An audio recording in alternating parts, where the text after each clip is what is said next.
Hello दोस्तों, नमस्कार। जो दिल्ली पुलिस, सीआरपीएफ, सीएसएफ इन भर्तियों की जो भी विद्यार्थी तैयारी कर रहे हैं, तो दोस्तों आज का जो वीडियो है उन्हीं के लिए है। क्योंकि अक्सर ड्राइवर वैकेंसीज के अंदर आपको गाड़ी के जो बोनट पार्ट्स हैं उनके बारे में पूछा जाता है, और आज हम करने वाले हैं बोलेरो गाड़ी के बोनट पार्ट्स के सभी पार्ट्सों की जानकारी। तो देखिए, ज़्यादा विलम्ब ना करते हुए देखते हैं पार्ट्सों की ओर। यहाँ जो आपको दिखाई दे रहा है ये एयर क्लीनर होता है, और इसमें देखिए यहाँ आगे की ओर आपको दिखाई दे रहा है प्री बाउल दिखाई दे रहा है। और ये जो एयर क्लीनर है वो किस प्रकार का है? ऑयल बाथ एयर क्लीनर है, क्योंकि नीचे का जो हिस्सा है इसमें बाउल है, उसमें ऑयल भरा हुआ है। कहने का मतलब ये है कि वायुमंडल में जब हवा प्रवेश करती है तो साथ में धूल मिट्टी के कण भी आते हैं, तो जो महीन कण होते हैं वो ऑयल में चिपक के रह जाते हैं और मोटे कण फिल्टर से बाहर, और केवल शुद्ध हवा इनटेक एयर होज पाइप के माध्यम से इंजन के अंदर प्रवेश करती है। और यहाँ की ओर जो आपको दिखाई दे रहा है ये एग्जॉस्ट मैनिफोल्ड होता है, जिससे कि जो दूषित गैसें हैं वो साइलेंसर के माध्यम से बाहर वायुमंडल में निकल जाती हैं। और देखते हैं दोस्तों, यहाँ जो आपको दिखाई दे रहा है ये देखिए, इस पे साफ साफ लिखा हुआ है विंड शील्ड वॉशर, यानी कि आपकी जो विंड शील्ड होती है उसे सॉल्यूशन पहुंचाने का काम यहीं से होता है। क्योंकि नीचे की ओर देखिए ये आपको इलेक्ट्रिक मोटर है, विद्युत मोटर है, वो दिखाई दे रही है, और इस विद्युत मोटर के माध्यम से ही ऊपर ये जो फ्लूइड की आपूर्ति हो पाती है इस सॉल्यूशन की। और यहाँ आइएगा, ये जो आपको दिखाई दे रहा है वैक्यूम बूस्टर है। नीचे की ओर जो आपको दिखाई दे रहा है इसके मास्टर सिलेंडर होता है, और ये ब्रेक ऑयल कंटेनर होता है। ये पास्कल लॉ के अनुसार ये काम करता है। एक्चुअल में क्या होता है दोस्तों कि इसमें एक रबर की एक मतलब डायफ्राम टाइप में होता है। जब तक वो खुला है उसमें हवा है, और जैसे ही आप ब्रेक पेडल के द्वारा प्रेषित करेंगे तो इस मास्टर सिलेंडर के अंदर जो पिस्टन होती है वो ऑयल पे प्रेशर मारेगी, और जो दो आपको हाई प्रेशर पाइप दिखाई दे रही है ये प्रेशर पाइप, ये देखिए एक रियर एक्सल को दोनों आपके जो व्हील हैं उनको डिवाइड हो जाती है, और एक फ्रंट एक्सल के दोनों व्हील को डिवाइड हो जाती है। तो आपने पढ़ा है पास्कल लॉ के अनुसार कि कोई भी तरल पदार्थ है यानी कि लिक्विड फॉर्म में है, जब उसमें प्रेशर मारा जाता है तो वो दबता नहीं है, वो समान दिशाओं में बराबर बहता है। ठीक है, तो वहाँ आपके व्हील के अंदर ब्रेक शू के बीच में एक व्हील सिलेंडर होता है। जैसे ही उसे ऑयल का प्रेशर मिलता है वो ब्रेक शू को फैला देता है, जिससे वो ब्रेक ड्रम से चिपक जाते हैं। वहाँ आपकी जो गाड़ी है वो रुक जाती है। तो यहाँ जो ब्रेक है आपके हाइड्रोलिक ब्रेक का सुधार रूप है, जो सर्वो या वैक्यूम सहायता प्राप्त ब्रेक के नाम से जाना जाता है। और किसके अधीन आता है? पावर ब्रेकिंग सिस्टम के अधीन आता है।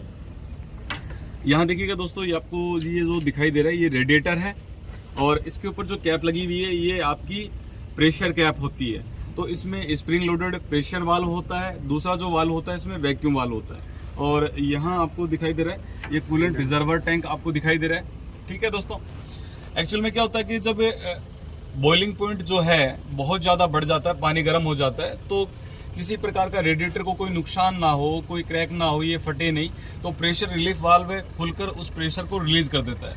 और जब इसकी आपूर्ति करनी हो तो वैक्यूम क्रिएट करके वो वैक्यूम वाल्व है इससे यहाँ से आपूर्ति कर लेता है। और देखते हैं पीछे की ओर, यहाँ देखिए आपको दिखाई दे रहा है फैन है। फैन के जस्ट पीछे ये फैन पुली होती है, और ये आपका फैन बेल्ट होता है। दोस्तों, फैन बेल्ट टेंशन के बारे में पूछा जाता है, तो मैं आपको बताऊं कि फैन बेल्ट टेंशन है एक तरीका ये होता है कि आप 1 सेंटीमीटर तक इसको दबा के देख रहे हैं। यहाँ आपका फैन अगर 1 सेंटीमीटर तक दब रहा है तो यानी कि आपका ओके है। अगर 2 सेंटीमीटर तक जा रहा है तो इसका मतलब उसमें लूज बन है, उसे टाइट करना पड़ेगा।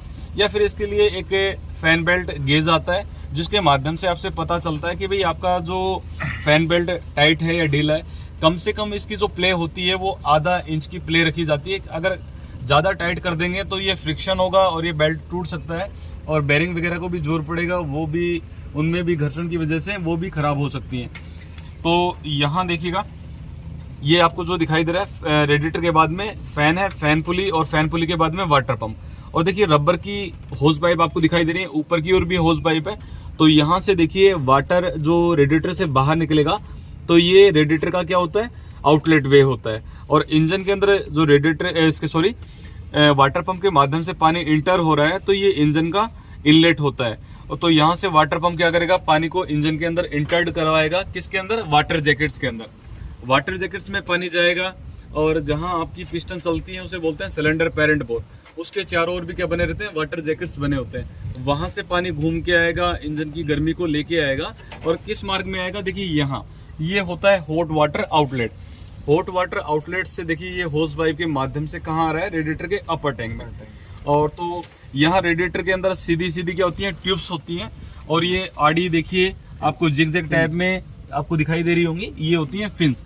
तो ट्यूब्स में पानी आता है और वायुमंडलीय हवा फिन्सों से टकराएगी, और देखिएगा जो पंखा है वो हवा को अंदर की ओर खींचेगा। इस प्रकार जो है वो इंजन की गर्मी को अवशोषित किया जा रहा है, इससे पानी ठंडा हो रहा है और इंजन की गर्मी को अवशोषित किया जा रहा है।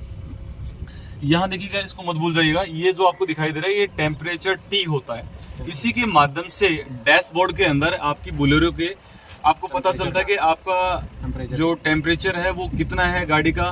तो इस टेम्परेचर गेज के माध्यम से देखिए ये वायरिंग है और ये टेम्परेचर गेज पर जा रही है ना।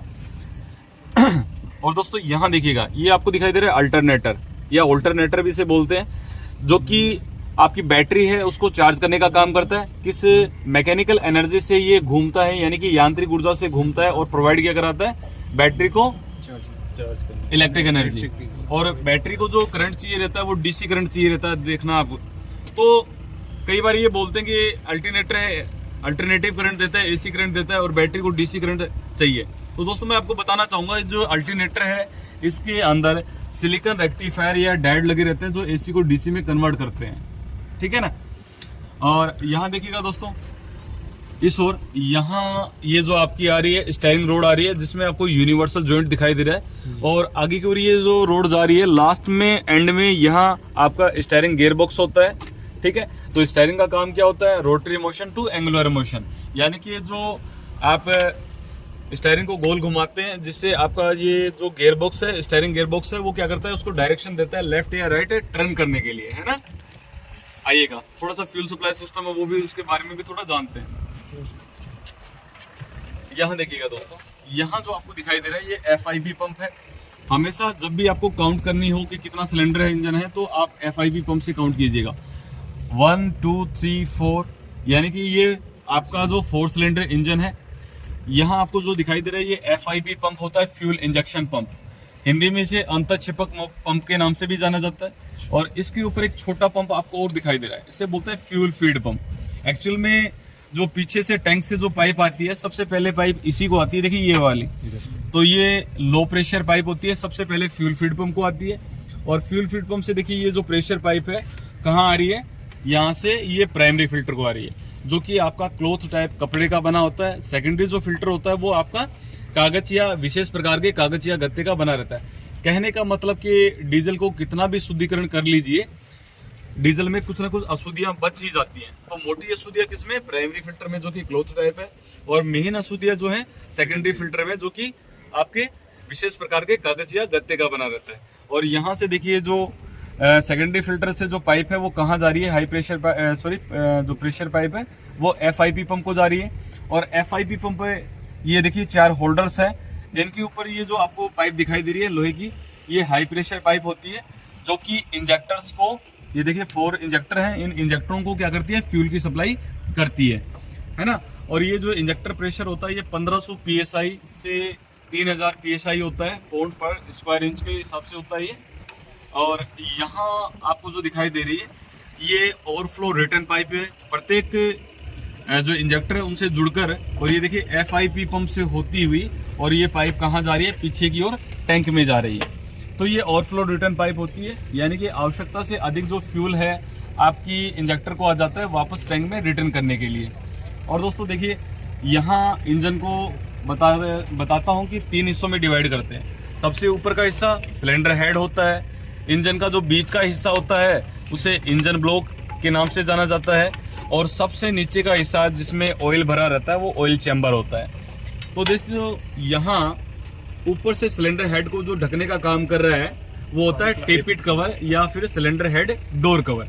और यहाँ देखिएगा ये जो आपको दिखाई दे रहा है ये ऑयल फिलर होता है, जिसके ऊपर ऑयल फिलर कैप लगी हुई है। इस ऑयल फिलर कैप को हटाकर जो इंजन ऑयल की आपूर्ति की जाती है वो इसी के माध्यम से की जाती है। और ये बैकअप पाइप आपको दिखाई दे रही है, यानी कि इंजन ऑयल है, आपको पता है कि पार्ट्सों में घूमता है, वहां से उसका जो फायर पॉइंट होता है, तो वो वाष्पीकृत जो चीजें हैं, ये बैकअप पाइप है, स्वतंत्र पाइप है, पूर्णतः फ्रीडम है, कहीं जुड़ी हुई नहीं, इसके माध्यम से ये बाहर टपकता रहता है ना। और देखिएगा नीचे की ओर जो आपको पुली दिखाई दे रही है वो वाइब्रेशन डैम्पर पुली होती है ना, सबसे नीचे की ओर। क्योंकि ये ड्राइव पुली भी इसे बोला जाता है, क्योंकि देखिए वी बेल्ट के माध्यम से ये फैन पुली को और उधर की ओर अल्टरनेटर पुली को जो ड्राइव देने का काम इसी का होता है। तो ये क्रैंकशाफ्ट के अग्रभाग पर क्या होती है, वाइब्रेशन डैम्पर पुली या ड्राइव पुली, हिंदी में बोला जाता है इसे कंपन अवमंदक। और दोस्तों ये जो चीज आपको दिखाई दे रही है ये टाइमिंग कवर होता है, क्योंकि मैं बताना चाहूंगा आपको, यहाँ जो FIP पंप है उसका गियर होता है और यहाँ वाटर पंप होता है जो कि इंजन की केमशाफ्ट से ऑपरेट होता है। तो यहाँ इनकी जो टाइमिंग है, यानी कि FIP पंप भी है वो भी इंजन की केमशाफ्ट से ऑपरेट होता है, और जो आपका वाटर पंप है वो भी इंजन की केमशाफ्ट से ऑपरेट होता है। तो इनके जो गियर वगैरह होते हैं वो फंसकर चलते हैं या बेल्ट के माध्यम से ही ऑपरेट होते हैं। और देखिएगा पीछे की ओर जो आपको दिखाई दे रहा है, पहले बैटरी को देख लेते हैं। यहाँ आपकी बैटरी है, और लाइट मोटर व्हीकल के अंदर जो बैटरी होती है वो आपकी 12 वोल्ट की बैटरी होती है। और इस बैटरी के अंदर जो आपको ऊपर की ओर जो खुटियां दिखाई दे रही है इन्हें टर्मिनल पोस्ट के नाम से जाना जाता है। यहाँ प्लस का जो चिन्ह बना हुआ है यानी कि ये पॉजिटिव टर्मिनल है, और ये माइनस का चिन्ह है वो नेगेटिव टर्मिनल है। पॉजिटिव टर्मिनल आपका कहाँ जुड़ा रहता है, देखिए यहाँ से जो रेड कलर की जो वायरिंग है ये सेल्फ स्टार्टर के सोलेनॉइड स्विच से जुड़ी रहती है। तो देखिएगा आपको यहाँ नहीं दिखाई दे रहा होगा, सेल्फ स्टार्टर हमेशा इंजन के एक साइड में पीछे की ओर 2 बोल्टों के द्वारा माउंटिंग हो रहता है। और देसी भाषा में मैं बताना चाहूंगा कि कंडक्टर साइड में आपको ये देखने को मिलेगा। यहाँ की ओर जो आपको नेगेटिव टर्मिनल है वो इंजन बॉडी से अटैच रहता है, कहीं भी इसको इंजन बॉडी से अटैच कर दिया जाता है। यहाँ थोड़ा सा बैटरी के बारे में मैं और बताना चाहूंगा। ये बैटरी बॉक्स है जो कि हार्ड रबर का बना होता है। इसमें देखिए यहाँ कैप से अंदाजा लगा लीजिए, 1 2 3 4 5 6 यानी कि 6 कंपार्टमेंट बने हुए। प्रत्येक में एक नेगेटिव एक पॉजिटिव प्लेट होती है, जिनके बीच में सेपरेटर होता है जो कि फाइबर या प्लास्टिक या वुड का बना होता है। आपकी जो पॉजिटिव प्लेट होती है वो लेड एंटीमनी की बनी होती है, नेगेटिव प्लेट है वो लेड एंटीमनी की बनी होती है। पॉजिटिव प्लेट आपकी लेड पेरोक्साइड की बनी होती है। पॉजिटिव प्लेट का जो रंग होता है वो चॉकलेटी ब्राउन होता है, और नेगेटिव का आपका जो रंग होता है वो स्लेटी यानी कि ग्रे कलर होता है। ठीक है, तो इनको पृथक रखने के लिए इनके बीच में क्या होता है, सेपरेटर होता है। और प्रत्येक कंपार्टमेंट में एक सेल होता है जिसकी कैपेसिटी 2 वोल्ट होती है। और दोस्तों यहाँ देखिए इन कैप्स के माध्यम से इन्हें खोलकर जो आपका डिस्टिल वाटर है, सल्फ्यूरिक एसिड है, उसका घोल डाला जाता है, जिसे संयुक्त रूप से इलेक्ट्रोलाइट के नाम से जाना जाता है। ठीक है दोस्तों, तो यहाँ आपकी बैटरी की जो स्पेसिफिक ग्रेविटी होती है, यानी कि फुल्ली चार्ज बैटरी आपका जो घनत्व होता है वो 1.250 से 1.280 आपकी बैटरी का फुल्ली चार्ज जो घनत्व है यानी कि स्पेसिफिक ग्रेविटी होती है। तो दोस्तों आज की जो जानकारी से आपको काफ़ी हेल्प मिलेगी। ठीक है, आशा करता हूँ। तो इसी प्रकार से मेरे YouTube चैनल से आप जुड़े रहिए, और आपको जो भी परीक्षार्थी हैं दिल्ली पुलिस CRPF की जो तैयारी कर रहे हैं उनको बहुत ही हेल्प मिलेगी। तो थैंक यू दोस्तों, नमस्कार, जय हिंद, राम राम साहब।